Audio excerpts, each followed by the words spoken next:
मेरी बहन को अपनी गलती का एहसास उस दिन हुआ जब उसकी आधी उम्र गुजर चुकी थी। उसके सर के बाल भी सफ़ेद होने लगे थे और फिर उसके लिए रिश्ता मिलना नामुमकिन था। उसकी इस गलती की वजह से हम घर वाले काफ़ी परेशान थे और पापा ने गांव वाले से अपने रिश्तेदार से सब रिश्ते ख़त्म कर दिए थे। अगर मेरी बहन अमीर बनने के ख्वाब ना देखती और इतनी लालच में ना पड़ती तो हम अपनी ज़िंदगी में इतने दुख और तकलीफ नहीं झेलते, क्योंकि मेरी बहन की वजह से मेरे और मेरे भाई की ज़िंदगी भी बर्बाद हो चुकी थी। मैंने अपनी बहन को समझाने की बहुत ज़्यादा कोशिश की थी, पर मेरी बहन ने मेरी एक भी बात नहीं सुनी थी। फिर हम सबको मजबूर होकर उसकी बात माननी पड़ी। मेरा नाम हानिया है। हम दो बहनें हैं और एक भाई है। बाबा ने हमारे बचपन में ही हमारा रिश्ता हमारे चाचू के बच्चे के साथ तय कर दिए थे। मैं और मेरा भाई, हम दोनों रिश्ते से बहुत ज़्यादा खुश थे, क्योंकि मेरा भाई भी अपने चाचू की बेटी को पसंद करता था और मैं भी अपने मंगेतर को बहुत ज़्यादा पसंद करती थी। पर मेरी बहन, जिसका नाम मरियम था, वो हमेशा से यही चाहती थी कि मेरा गरीब घर में रिश्ता बिल्कुल मत करना। वो हमेशा से दौलतमंद बनने के ख्वाब देखती थी। हम एक छोटे से गांव में रहते थे और मेरे पापा मजदूर थे। हमारे गांव में सिर्फ एक दो घराने ही थे जिनके पास अच्छा घर और थोड़ा बहुत पैसा था। बाकी सब तो अपने खाने पीने लायक थे। मेरा बहन का जो मंगेतर था वो काफ़ी अच्छा लड़का था और उसकी अपने गांव में एक छोटी सी दुकान थी। वह बहुत मेहनती लड़का था, पर फिर भी मेरी बहन को उस रिश्ते से एतराज़ था। वो हमेशा कहती थी कि मैं इस लड़के से शादी हरगिज़ नहीं करूँगी और कहती थी कि मैं किसी अमीर लड़के से शादी करूँगी। माँ और मैं उसे हमेशा समझाया करते थे कि एक तो तुम सब बहन भाइयों से सबसे बड़ी हो, तुम्हारी उम्र भी काफ़ी हो गई है। अगर ये रिश्ता तुम ठुकरा दोगी तो अब तुम्हारे लिए अमीर लड़का हम कहाँ से लेकर आएंगे। पर वो हमारी एक भी बात नहीं सुनती थी और शादी के लिए साफ इनकार कर देती थी। भाई को बहन की इस बात पर बहुत ज़्यादा गुस्सा आता था, क्योंकि मेरा भाई अपनी मंगेतर को बहुत ज़्यादा पसंद करता था और चाची लोगों की ये जिद थी कि वो मेरे बाबा से दो लड़कियां लेंगे और अपनी एक बेटी देंगे। बाबा को तो उनका फैसला मंजूर था और बाबा ने रिश्ते पक्के कर दिए थे। मेरी बहन की वजह से तीन तीन रिश्ते टूट रहे थे, लेकिन उसको ये बात समझ में नहीं आ रही थी। ऐसा नहीं था कि वह किसी अमीर लड़के को पसंद करती थी, बस वह अमीर ही बनना चाहती थी। उसकी ख्वाहिश थी कि मैं एक बड़े से घर में रहूं और मेरे पास बहुत सारे पैसे हो। माँ और मैं उसको हमेशा यही कहते थे कि तुम्हारी वजह से ये तीनों रिश्ते टूट जाएंगे और तुम्हारा रिश्ता किसी अमीर घर में नहीं होगा। तुम ये रिश्ता भी अपने हाथ से गंवा दोगी। अगर तुम्हारी किस्मत में अमीर बनना लिखा होगा तो ऊपर वाला तुम्हारे पति को इतना सारे पैसे दे देगा कि तुम गरीब होकर भी अमीर बन जाओगी। लेकिन उसे कोई भी बात समझ में नहीं आती थी। एक दिन जब चाचू ने बाबा से शादी की बात की तो बाबा ने शादी के लिए हाँ कर दी थी। तय ये हुआ था कि पहले बड़ी बहन और भाई की शादी होगी, क्योंकि मैं उन दोनों से छोटी थी, तो कुछ सालों के बाद मेरी शादी कर देंगे। मेरी बहन को जब इस बात के बारे में पता चला तो वह बहुत ज़्यादा रोने लगी और बाबा के सामने जाकर बोल दिया कि मैं उस लड़के से शादी नहीं करूँगी। मेरा भाई भी वहाँ पर मौजूद था। वो तो बहुत ज़्यादा गुस्सा होने लगा। मेरी बहन को डांटने लगा कि आखिर तुम पर अमीर बनने का भूत क्यों छाया हुआ है। तुम्हारी वजह से चाचू और पापा आपस में लड़ना नहीं चाहते हैं, इसलिए अच्छा यही होगा कि तुम चुपचाप शादी के लिए राज़ी हो जाओ। पर मेरी बहन का शादी करने के लिए तैयार नहीं थी। बाबा को मजबूरन मेरी बहन की बात माननी पड़ी और चाचू को कहा कि आप मेरी छोटी बेटी का रिश्ता ले लो, क्योंकि मेरी बड़ी बेटी रिश्ते के लिए राज़ी नहीं हो रही है। तो चाचू लोगों ने इनकार कर दिया था। बाबा ने चाचू को समझाया था कि एक लड़की दो, एक लड़की लो, लेकिन वह लोग नहीं माने और उन्हें बहुत ज़्यादा झगड़ा हो गया। वह आपस में लड़ने लगे, क्योंकि चाचू ये बात करने के लिए हरगिज़ राज़ी नहीं थे। वो भी अपने बड़े बेटे की शादी करवाना चाहते थे, पर मेरी बहन करने के लिए तैयार नहीं थी। चाचू ने बाबा के साथ हर रिश्ता ख़त्म कर दिया था। इस तरह मेरा और मेरे भाई का रिश्ता भी टूट गया था। हम दोनों को अपना रिश्ता टूटने पर बहुत ज़्यादा दुख हुआ। भाई की हालत ख़राब होती जा रही थी। माँ और बाबा चाचू लोगों के पास कई बार भाई का रिश्ता लेकर गए, लेकिन उन्होंने इनकार कर दिया था और यही कहते थे कि आप जैसा कहोगे वैसा ही करेंगे और आप मेरी छोटी बेटी का रिश्ता ले लो, लेकिन आप अपनी बेटी का रिश्ता मेरे बेटे के लिए दे दो। लेकिन वह ये बात मानने के लिए हरगिज़ भी राज़ी नहीं थे। माँ बहुत ज़्यादा मजबूर हो गई और हमने ये फैसला लिया कि हम ये गांव छोड़कर यहाँ से चले जाएंगे, क्योंकि माँ का ये मानना था कि जब तक हम इस गांव में रहेंगे तब तक भाई भी ये बात नहीं भूल पाएंगे 3-4 महीनों में चाचू ने अपने बेटे और बेटी की शादी और कहीं कर दी और मेरा भाई बहुत ज़्यादा बीमार रहने लगा था। ये खबर उसके लिए बहुत ज़्यादा बुरी थी और उसके लिए बर्दाश्त करना बहुत ही ज़्यादा मुश्किल था। सदमा तो मुझे भी काफ़ी ज़्यादा पहुंचा था, पर मैं अपने भाई के दुख के आगे अपना दुख कुछ भी ना समझती थी। मुझे सिर्फ उसी की फिक्र लगी रहती थी। मैं दिन रात दुआएं करती रहती थी, ऊपर वाला उसकी मदद करे। चाचू ने हमसे रिश्ते ख़त्म कर दिए थे, इसलिए हम वे गांव छोड़कर शहर में रहने लगे थे। माँ ने भाई का वहाँ पर इलाज कराया और कुछ वक्त के बाद भाई ने भी खुद को संभाल लिया था। शहर में आकर हम लोगों ने अपना किराए पर मकान ले लिया था और शहर में रहने के बाद बाबा को भी मजदूरी अच्छी खासी मिल जाती थी। हम तीनों बहन भाई की उम्र बहुत ही ज़्यादा बढ़ती जा रही थी। इस बात की फिक्र माँ और बाबा को बहुत ज़्यादा होती थी कि हमारे रिश्ते टूट चुके हैं और अब नए रिश्ते ढूंढना बहुत ही ज़्यादा मुश्किल हो गया है। मैं अपनी बहन से उम्र में 5 साल छोटी थी और शहर में आने के बाद मेरे लिए 1-2 रिश्ते आए थे। माँ ने उन लोगों को कहा कि मैं पहले बड़ी बेटी का रिश्ता करूँगी, बाद में छोटी का करूँगी। इतने मेरा रिश्ता भी मेरी बहन की वजह से हो नहीं पाता, क्योंकि मेरी बहन की उम्र अब बढ़ती जा रही थी और उसको कोई भी पसंद नहीं करता था। लेकिन उसके लिए कोई रिश्ता आ भी जाता था तो वो खुद ही उस रिश्ते को ठुकरा देती थी। वह सिर्फ अमीर बनने के ख्वाब देखती थी। मेरे और मेरे भाई के लिए माँ ने बहुत ही मुश्किल से एक रिश्ता देखा और पक्का कर दिया, क्योंकि माँ को पता चल गया था कि मेरी बहन की वजह से हम दोनों की ज़िंदगी भी बर्बाद हो रही है और हम दोनों की उम्र भी बढ़ती जा रही है, तो हमारे लिए भी कोई रिश्ता नहीं आएगा। इसलिए माँ ने सोचा कि पहले मैं अपने छोटे बच्चों की शादी कर देती हूँ। मेरी और मेरे भाई का दोनों का एक ही घर में रिश्ता हुआ था और माँ और बाबा दोनों इस रिश्ते से बहुत ज़्यादा खुश थे। मेरी और मेरे भाई की दोनों की शादी हो गई और हम दोनों अपने घर में बहुत ज़्यादा खुश रहने लगे थे। पर मुझे माँ की फिक्र हर बार लगी रहती थी, क्योंकि दीदी की उम्र बढ़ती जा रही थी और वे माँ का बिल्कुल भी ख्याल नहीं रखती थी। वो सारा दिन सिर्फ खुद को बनाने संवारने में ही गुजार देती थी। वे यही सोचती थी कि शायद मैं बन संवर कर रहूँगी तो मेरे लिए कोई अच्छा सा रिश्ता आ जाएगा और कोई अमीर लड़का मुझे पसंद कर लेगा। पर यह सब उसकी सारी गलतफहमी थी। मेरी शादी के कुछ महीनों बाद मैं पेट से हो गई थी और मेरे पति को अपनी नौकरी के सिलसिले में मुल्क से बाहर जाना पड़ा था। मैं घर में बहुत ज़्यादा अकेली हो गई थी। इसी वजह से माँ ने मेरे पति से इजाज़त लेकर मुझे अपने घर ले जाने के लिए कह दिया था। मेरे पति ने भी मेरी माँ को इजाज़त दे दी थी और मेरा बहुत ज़्यादा ख्याल रखने के लिए कहा था, क्योंकि मैं पेट से थी और मेरा पति मेरा बहुत ज़्यादा ख्याल रखता था। वो मुझसे बहुत ज़्यादा मोहब्बत करता था। मैं ऊपर वाले का शुक्र अदा करती थी कि मुझे इतना अच्छा पति मिला है। मेरी जो भाभी थी वह भी मेरे पति की बहन थी और वो भी बहुत ज़्यादा अच्छी थी। वो मेरी माँ और पापा का बहुत ज़्यादा ख्याल रखती थी। मेरे पति और मेरे भाभी अपने माँ बाप के दोनों ही बच्चे थे और उनके माँ बाप का देहांत हो चुका था। उनके रिश्तेदारों और कोई नहीं था सिवाय उन 2 बहन भाइयों के। इसलिए माँ ने मुझे पति का ख्याल रखने के लिए कहा था और माँ भाभी का भी बहुत ज़्यादा ख्याल रखती थी।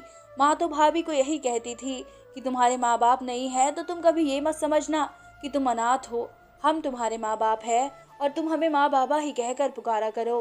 भाभी को इस बात की बहुत ज़्यादा खुशी होती थी कि उनको बहुत अच्छा ससुराल मिला है।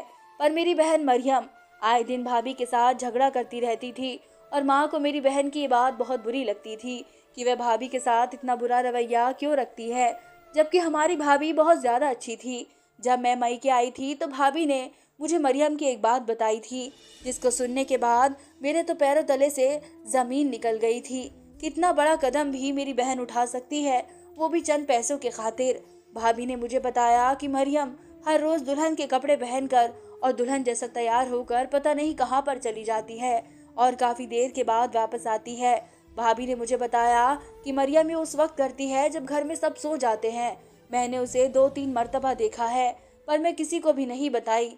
मेरी भाभी ने जब ये बात मुझे बताई थी और वह भी बहुत ज़्यादा डर रही थी कि अगर किसी को घर में इस बारे में पता चल गया तो पता नहीं क्या हो जाएगा, क्योंकि मैं माँ के घर बहुत टाइम के लिए रहने के लिए गई थी तो मैं ये सब अपनी आंखों से देखना चाहती थी।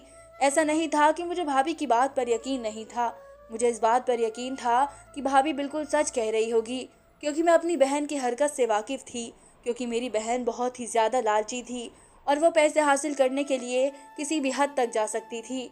एक दिन मैंने अपनी आंखों से अपनी बहन को दुल्हन के कपड़े पहनते हुए देखा और तैयार होते हुए देखा। वो दुल्हन के कपड़े पहनकर और तैयार होकर पता नहीं कहाँ पर चली गई। जब वापस आई तो वॉशरूम में चली गई। ये बात देखकर मैं तो बहुत ज़्यादा हैरान और परेशान होने लगी कि आखिर मेरी बहन ऐसा क्या कर रही है। जब मैं अपनी बहन से पूछा कि तुम कहाँ पर गई थी और तुमने दुल्हन वाले कपड़े क्यों पहने हुए हैं, तो परेशान होने लगी और मुझ पर गुस्सा करने लगी, जैसे मैं उससे कुछ भी ना पूछूं। मुझे ऐसा लग रहा था कि वह मुझे बताना नहीं चाह रही है। उसकी ये बात मुझे बहुत ज़्यादा परेशान करने लगी थी, क्योंकि मैं जानना चाहती थी कि वो कोई गलत कदम तो नहीं उठा रही, क्योंकि पहले ही मेरे माँ बाप और मेरे भाई ने उसकी वजह से बहुत ज़्यादा परेशानियों का सामना किया था और उन लोगों ने अपना हर रिश्ता उसकी वजह से छोड़ दिया था। अब मैं नहीं चाहती थी कि मेरे माँ बाप को इस उम्र में उसकी वजह से और कोई भी गम या परेशानी मिले, क्योंकि अब वे और कुछ बर्दाश्त नहीं कर पाएंगे, क्योंकि उनकी उम्र बहुत ज़्यादा हो गई है। अगर अब उनको मेरी बहन की वजह से ज़रा भी परेशानी हुई तो वो बिल्कुल भी नहीं बच पाएंगे। और मेरी बहन की हरकतों से लग रहा था कि वह इस बार बहुत ही बड़ी बदनामी का कारण बनने वाली है। मेरा भाई और मेरे पापा तो सुबह होते ही काम पर चले जाते थे और मगरिब की अजान होने के बाद ही घर पर आते थे। और माँ तो वैसे भी बूढ़ी हो चुकी थी, उनकी तो आंखों की रोशनी भी बिल्कुल कम हो गई थी, उनको तो सही से अब कुछ नज़र भी नहीं आता था। और रही बात मेरी भाभी की, तो मेरी बहन को कोई भी परवाह नहीं होती थी। उसकी तो पहले ही भाभी के साथ नहीं बनती थी, तो वह उनकी परवाह बिल्कुल भी नहीं करती थी। इसी वजह से वह जैसा चाहे वैसा कर रही थी, उसे कोई भी कहने वाला नहीं था। पर मैं उसे हरगिज़ भी ये सब कुछ नहीं करने देना चाहती थी जैसा वह करना चाहती थी। मेरी बहन की हरकतों से तो ऐसा लग रहा था जैसे कि वह कोई गलत काम करती है। पर एक दिन मेरी बहन दुल्हन वाले कपड़े पहनकर और दुल्हन जैसा तैयार होकर गुसलखाने में चली गई और गुसलखाने से मुझे बहुत ज़्यादा रोने की आवाज़ आने लगी। यह आवाज़ सुनकर मैं बहुत ज़्यादा परेशान होने लगी कि आखिर ऐसी क्या बात है जिसकी वजह से मेरी बहन इतना ज़्यादा रो रही है, और वह भी वॉशरूम में। वह जैसे बाहर आई तो मैं उससे पूछने की कोशिश करने लगी, तो वह मुझे गले लगाकर बहुत ज़्यादा रोने लगी और कहने लगी कि इस बार भी मेरी शादी नहीं हुई। मैं परेशान होकर उससे पूछने लगी कि आखिर तुम ऐसा क्यों कह रही हो कि इस बार भी तुम्हारी शादी नहीं हुई है? क्या तुम्हारी शादी किसी के साथ होने वाली थी और तुम गुसल खाने में क्या कर रही थी? तो मेरी बहन ने मुझे बताया कि इस बात के बारे में मैं तुम्हें नहीं बता सकती हूँ, क्योंकि मुझे सख्ती से मना किया गया है कि मैं ये बात किसी को ना बताऊं, वरना मेरी शादी कभी भी नहीं होगी। मुझे अपनी बहन की बातों से लग रहा था कि ज़रूर मेरी बहन को बेवकूफ़ बनाया जा रहा है और उसके साथ कुछ गलत नहीं होने देना चाहती थी। वे जैसी भी थी मेरी बहन थी। मैं अपनी बहन की इन हरकतों की वजह से बहुत ज़्यादा परेशान रहने लगी थी कि आखिर उसके दिमाग में ऐसी कौन सी बात चल रही है और वह ऐसी हरकतें क्यों कर रही है, या उसका किसी के साथ राब्ता है, क्योंकि उसकी हरकतें बिल्कुल ही अजीब सी थी जो हमें बहुत ही ज़्यादा परेशान होने पर मजबूर कर रही थी। मेरी बहन एक दिन दुल्हन वाले कपड़े पहनकर तैयार हो रही थी, तो मैं उसके वॉशरूम में जाने से पहले ही वॉशरूम में चली गई थी ताकि मैं देख सकूं और मालूम कर सकूं कि आखिर वह वॉशरूम में आकर ऐसा क्या करती है और यहाँ पर आकर इतना ज़ोर ज़ोर से क्यों रोने लग जाती है। मैं जैसे ही वॉशरूम में पहुंची तो मैं ये देखकर बिल्कुल ही ज़्यादा हैरान हो गई थी, क्योंकि वहाँ पर एक 50 साल का बुढ़ा आदमी की एक तस्वीर पड़ी थी और दिया भी जल रहा था।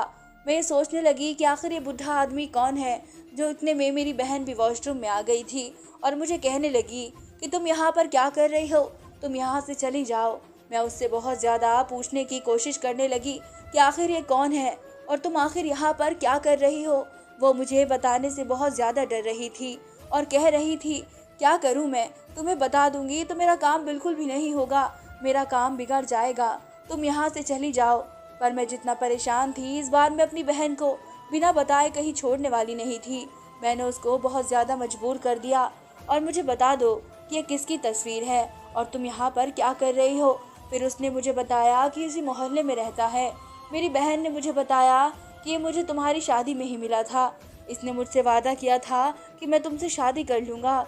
ये बहुत ही ज़्यादा अमीर था, इसलिए मुझे उसकी उम्र से भी कोई फ़र्क नहीं पड़ता था। इसने मुझे कई बार अपने घर आने के लिए भी बुलाया था और मैं अपने लालच में इससे मिलने के लिए भी चली गई थी। इस आदमी ने मुझसे वादा किया था कि वह मुझसे शादी करेगा, पर इसने मुझसे शादी नहीं की, इसने मुझे धोखा दे दिया। मैं बहुत ज़्यादा परेशान थी कि अब मैं इसे कैसे राज़ी करूं कि वह मुझसे शादी करे, क्योंकि उसके पास मेरी तस्वीर भी मौजूद थी जिसके ज़रिए मुझे धमकाता रहता था और बार बार मुझे मिलने के लिए बुलाता रहता था। मैं उससे बहुत ज़्यादा तंग आ गई थी और बहुत ज़्यादा परेशान रहने लगी थी।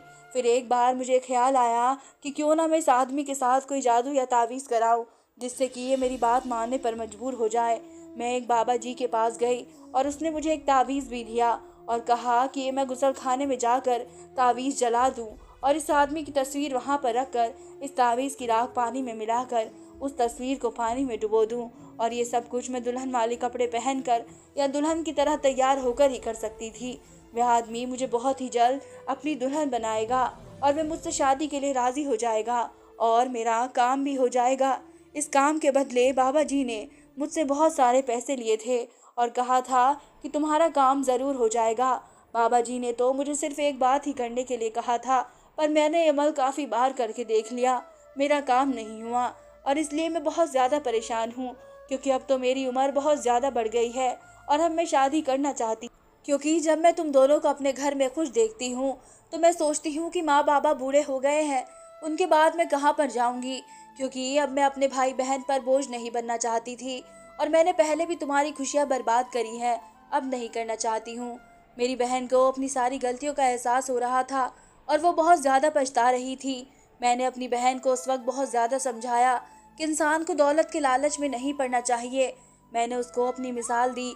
जब मेरी शादी हुई थी तो मेरे पति के पास एक बहुत छोटी सी नौकरी थी और अब मेरा पति नौकरी के सिलसिले में मुल्क से बाहर गया था और वहाँ पर उसको बहुत अच्छी नौकरी के ऑफर मिल गए थे। इस तरह से इंसान अपने नसीब में लिखा हुआ हासिल कर ही लेता है। बस पहले इंसान को लालच नहीं करना चाहिए। जो भी हमारे नसीब में होता है वह हमें मिलकर ही रहता है। अगर मेरी बहन उस वक्त अपने चाचू के बेटे से शादी करने से इनकार न करती तो आज वह उसके साथ नहीं होता और मेरा भाई भी बहुत ज़्यादा खुश रहता। खुश तो अब भी था अपनी बीवी के साथ, क्योंकि मेरी भाभी मेरे भाई का बहुत ज़्यादा ख्याल रखती थी और उनसे मोहब्बत भी करती थी। पर मेरे भाई की पहली मोहब्बत तो मेरी चाची की बेटी थी और वह उसको आज तक नहीं भूल पाया था। मैं अपनी बहन के साथ गई और उस आदमी के घर चली गई। हमने मोहल्ले के कुछ लोगों से उसके बारे में पहले ही पूछ लिया था। उन लोगों ने हमें बताया कि आदमी कुछ वक्त के लिए ही यहाँ पर आया था, इसका घर और कहीं है। हम पता लगाकर उसके घर चले गए, वहाँ पर उसकी बीवी भी मौजूद थी। जैसे ही मैंने दरवाज़ा खटखटाया वह आदमी बाहर निकल कर आ गया और मैंने कहा कि आप मेरी बहन से शादी करना चाहते हैं, तो वह मुकर गया और कहने लगा कि मैं आपकी बहन को जानता तक नहीं हूँ। मेरी बहन उसकी चिल्ला चिल्ला कर बोल रही थी कि तुमने मुझसे वादा किया था कि तुम मेरे साथ शादी करोगे, पर अब तुम मुकर रहे हो। मैंने उस आदमी को बोला था कि मेरी बहन की जो भी तस्वीर आपके पास है वह सब हमें वापस कर दो, वरना हम आपकी बीवी से सब कुछ बता देंगे कि आपने मेरी बहन के साथ शादी के वादे किए हैं और उसके साथ मिलते रहे हैं। वह आदमी अपनी बीवी से बहुत ज़्यादा डरता था और कहने लगा कि ठीक है, मैं आप लोगों को तस्वीर वापस करता हूँ और आप मेरी बीवी को कुछ मत बताइएगा, नहीं तो मेरी बीवी मुझे छोड़कर चली जाएगी। हमने उस आदमी से सारी तस्वीरों को वापस ले लिया और घर पर आ गए। मेरी बहन का रवैया आप सब घर वालों के साथ बहुत अच्छा हो गया था। वो दिन रात माँ और बाबा के दिल और जान से सेवा करती थी। मेरी बहन का रवैया बदलता देखकर माँ बाबा भी बहुत ज़्यादा खुश होने लगे थे। उसको बदले में दुआ देते थे कि बेटी ऊपर वाला तुम्हारा नसीब अच्छा करे। माँ बाप की दुआएं तो ज़रूर रंग लेकर आती है और ऐसे ही हुआ। मेरे पति मुल्क से वापस आ गए और मुझे घर ले जाने के लिए मेरे मायके आ गए। वे माँ बाबा के लिए बहुत सारे तोहफे लेकर आए थे और अपनी बहन के लिए भी बहुत सारा सामान लेकर आए थे। वो सामान उन लोगों को देखकर मुझे घर ले गए और कुछ दिन गुजर जाने के बाद मुझे बोले कि मेरा एक दोस्त है जो शादी करना चाहता है। मेरे पति ने मुझे कहा कि मैं अपने दोस्त के सामने मैं तुम्हारी बहुत ज़्यादा तारीफ़ करता रहता हूँ, इसी वजह से वो कह रहा है कि अगर भाभी की कोई बहन है तो मेरी शादी उसके साथ करवा दो। मेरे पति की बात सुनकर मुझे तो मरियम का ख्याल आया और उन्होंने बोला भी यही था कि उनका दोस्त मेरी बहन के साथ शादी करना चाहता है। मैंने अपने पति को बोल दिया कि आप अपने दोस्त को मरियम के बारे में बता दो कि उसकी उम्र थोड़ी ज़्यादा है, मगर वह फिर भी उसके साथ शादी करना चाहता है, तो हमें कोई भी एतराज़ नहीं होगा। मेरे पति ने अपने दोस्त के साथ बात की थी और उसको मरियम की उम्र से कोई भी एतराज़ नहीं था। आज मरियम ने और उस लड़के को एक दूसरे को देखकर पसंद कर लिया था और उन दोनों की शादी पक्की हो गई थी। उस लड़के की अच्छी खासी नौकरी थी और वह अच्छा खासा अमीर लड़का था। जैसा हमने चाहा था वह लड़का वैसा ही था। मरियम की शादी बहुत अच्छे तरीके से हुई थी, क्योंकि उस लड़के ने शादी में भी कोई कसर पीछे नहीं छोड़ी थी और अच्छा खासा इंतज़ाम किया था। मरियम दुल्हन बनी बहुत ही अच्छी लग रही थी और माँ बाबा को भी मरियम की शादी की बहुत ज़्यादा खुशी हो रही थी। मरियम शादी कर कर अपने ससुराल चली गई थी और वहाँ पर बहुत ज़्यादा खुश थी। जब वो पहली बार मुझसे मिलने के लिए आई तो उसने मुझे बताया था कि उसका पति उससे बहुत ज़्यादा मोहब्बत करता है, उसका बहुत ज़्यादा ख्याल रखता है। मरियम ने मुझे बताया था कि उसका घर भी बहुत बड़ा और शानदार बना हुआ है, जैसा वो हमेशा चाहती थी वैसा ही घर उसको मिला था। और मरियम ने बहुत ज़्यादा शुक्रिया अदा किया और कह रही थी, अगर तुम मुझे ना समझाती और मेरा साथ ना देती तो पता रही वो बुढ़ा मेरे साथ क्या कर चुका होता।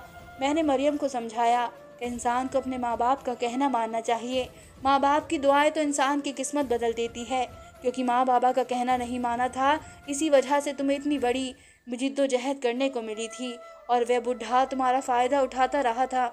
अगर तुम शुरू में ही माँ बाबा का कहना मान लेती और अपने चाचा जान के बेटे से शादी कर लेती तो शायद तुम्हारी किस्मत में जो दौलत और सुकून मिला हुआ था वह तो तुम्हें अभी भी मिला है, वह तुम्हें वहाँ पर भी मिल जाता। पर तुम्हें उस वक्त समझना बहुत ज़्यादा मुश्किल था क्योंकि तुम हमारी कोई भी बात नहीं समझती थी। मरियम अपनी सारी गलतियों पर बहुत ज़्यादा पछता रही, मुझे कह रही थी कि तुम हो तो मेरी छोटी बहन, लेकिन तुमने मेरी बड़ी बहन की तरह मेरा ख्याल किया है और बड़ी बहन की तरह मेरी फ़िक्र भी की है और समझाया भी। मुझे बड़ी बहन की तरह ही है। मैं तुम्हारा एहसान कभी भी नहीं भूल पाऊंगी।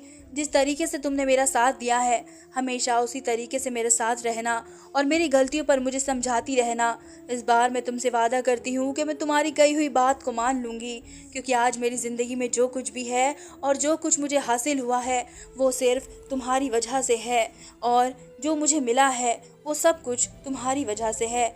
अगर आपको हमारी आज की कहानी पसंद आई है तो चैनल को सब्सक्राइब कीजिए और वीडियो को लाइक कीजिए। धन्यवाद।